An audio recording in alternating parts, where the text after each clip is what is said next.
मालूम कभी आएंगे। लगता है प्लेन आ गया।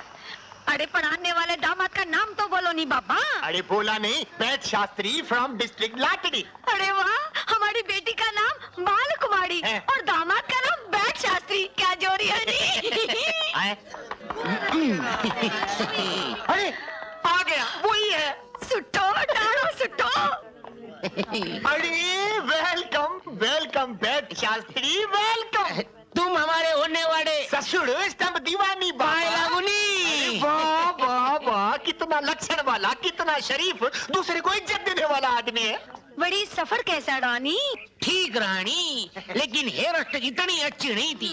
आप कितनी खूबसूरत है नी, हिरणी है, मोरनी है, चांदनी है, तू मेरी चांदनी। अरे वो चांदनी को ग्रहण क्यों लगाता नहीं? अरे ये मेरी चांदनी है, मेरी बेटी थोड़ी है, तुम्हारी सासू।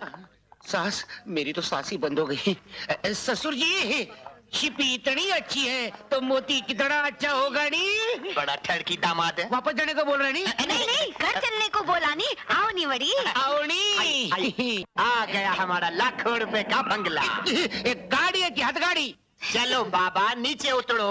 बाल बाल बाल किधर है? बाल अभी चौका मारता हूँ, अभी छक्का मारता हूँ। अरे नहीं, अरे नहीं, वो क्रिकेट का बाल नहीं बाबा। हमारी बेटी का नाम बाल है, बाल कुमारी।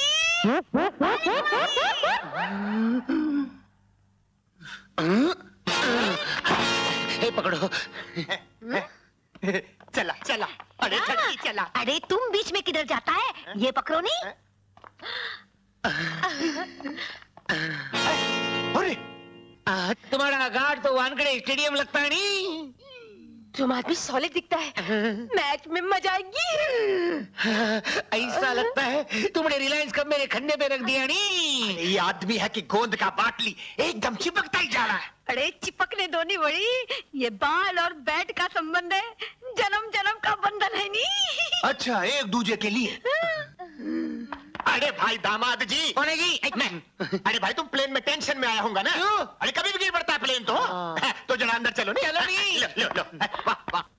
हमारे कुणाल के साथ आपकी बेटी का रिश्ता तो पक्का हो गया। ये तो बड़ी खुशी की बात है। मगर आपका बेटा यहाँ होता तो बाकी की बातें भी तय हो जाती। उसने आने की बहुत कोशिश की लेकिन नहीं आ सका।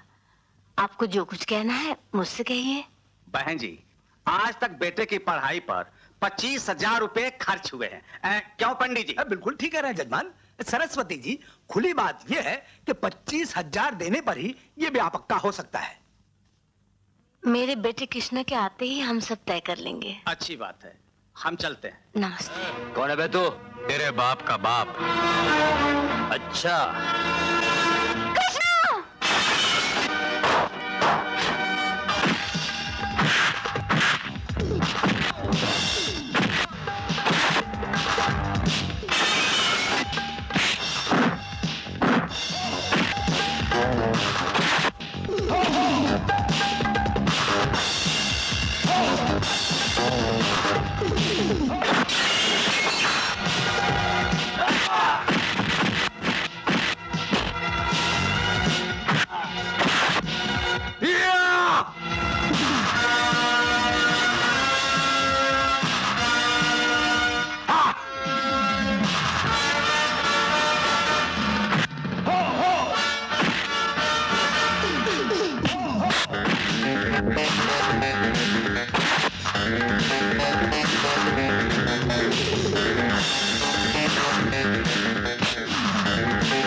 तुम ठीक तो हो ना?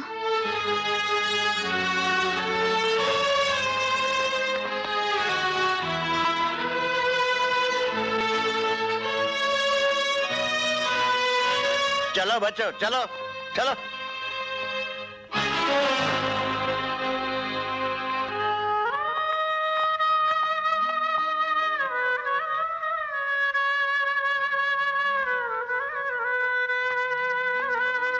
सर, हम मानते हैं कि आपके बाल मंदिर में ऐसी घटना पहली बार हुई है। हमें माफ कर दीजिए। घटना ही नहीं, विश्वासघात भी हमारे साथ पहली बार हुआ है। इतना बड़ा धोखा देने के लिए दुनिया में तुम्हें हम ही मिले थे क्या? सर, जिन लावारिस और बेसहारा बच्चों को आप अपने बाल मंदिर में एक नया जीवन और शिक्षा दे रहे हैं, अगर उनमें से कोई भी बच्चा आपके एहसानों का कर्ज चुकाना चाहे, क्या वो उसका जुर्म बन जाएगा? कभी मैं भी बेसहारा और अनाथ हो गया था, तब एक महान देवी ने मुझे सहारा दिया। मेरे अनाथपन को मां का प्यार देकर ममता के एहसान से भर दिया। जो पैसे उसे अपनी बेटी की शादी पर खर्च करने के लिए जमा करने थे, वो उसने मेरी पढ़ाई पर खर्च कर दिए। तो क्या उसकी बेटी का ब्याह रचाना मेरा फर्ज नहीं? उस मां की परेशानियां दूर करना मेरा धर्म नहीं? इसी वजह से मुझे झूठ का सहारा लेना पड़ा। वो गुंडा मुझे अपने कर्ज से दबाकर मुझसे जबरदस्ती शादी करना चाहता था। उसका कर्ज चुकाने के लिए मुझे ढोंग करना पड़ा, मगर हमने दिल से कभी भी आपको धोखा नहीं दिया। सर, आपने हमें बहुत प्यार, बहुत मान दिया। उसे खो देने वाले हम बदकिस्मतों को सिर्फ माफी दे दीजिए सर, माफी दे दीजिए। उठो बेटी।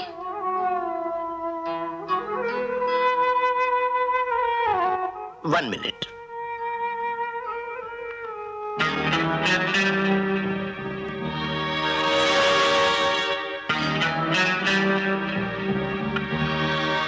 बेटे, जिंदगी में हमने किसी समस्या पर तुम दोनों की तरह कभी आपस में मशवरा नहीं किया, लेकिन आज किया।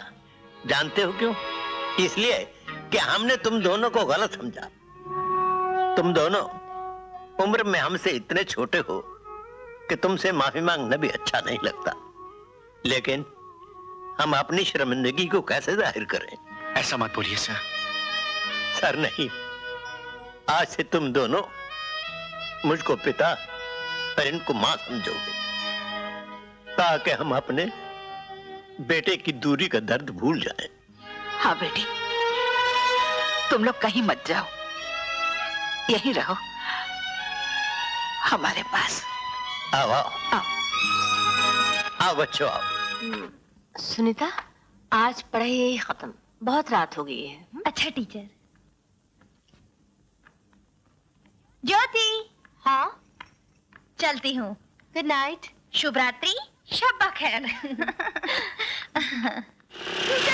क्या बात है मैडम? कुछ गुंडे मेरे स्टूडेंट को जबरदस्ती जीप में डालकर ले गए। जीप में? आपने जीप का नंबर नोट किया? जी हाँ, MZ 1274। 1274।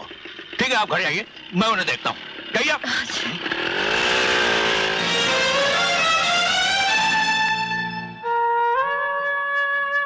माँ, सुनीता की अब तक कोई खबर नहीं मिली। मुझे बहुत डर लग रहा है माँ। सरस्वती बहन, सरस्वती बहन, क्या बात है? तुम्हारे पास जो लड़की पढ़ने के लिए आती थी ना, सुनीता, उसकी लाश खंडन में पड़ी है।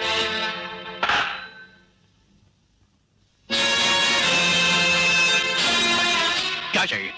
मैंने कल रात एक लड़की पर होने वाले अत्याचार की खबर दी थी तुम्हें, याद आया? हाँ, याद आया। मैंने उस लड़की और गुंडों को बहुत तलाश किया, कोई दिखाई नहीं दिया। कोई दिखाई नहीं दिया?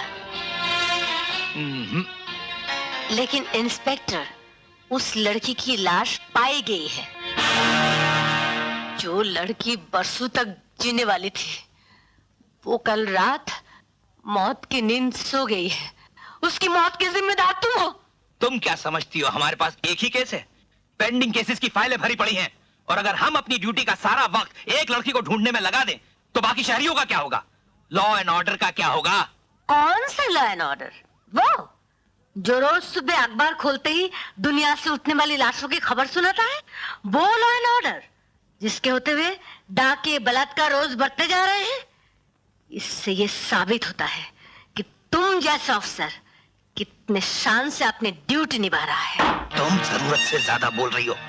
ये तो मेरी शराफत है कि मैंने तुम्हारे मुंह पे थप्पड़ नहीं मारा। Shut up! इंस्पेक्टर, तुमने ये सोचा होगा कि वो लड़की अनाथ है, उसकी चीखें तुम्हारे जुल्म के दीवारों में समा जाएगी, लेकिन वो लड़की अनाथ नहीं थी।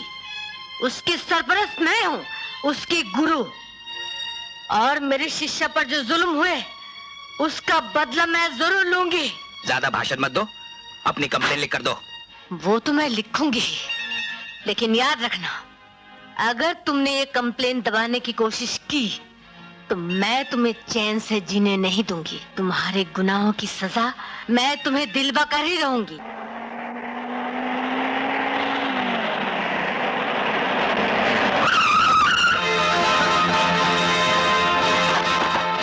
पहचाना हमें? अरे हम वही हैं जो कल रात तुम्हारी स्टूडेंट को उठा कर ले गए थे। और तू अभी अभी इसी कागज के टुकड़े पर हमारे खिलाफ पुलिस स्टेशन में कंप्लेन लिख कर आई थी ना? ये देख, यही है ना वो कागज का टुकड़ा, है ना? ये बेकार है, क्योंकि इस कंप्लेन में तूने हमारा नाम लिखा ही नहीं है। अरे बिल्ला, बेचारी बुढ़िया को हमारा नाम मालूम नहीं होगा, है ना? ओह मेरा नाम बिल्ला है। हम इस इलाके के गुंडे हैं। हमसे जो टकराएगा सीधा शमशान पहुंच जाएगा। मैं हरामीपन और अय्याशी का बादशाह रघु, और मैं हूं नाग। हम रूपनगर के चीते हैं, शिकार पर ही जीते हैं।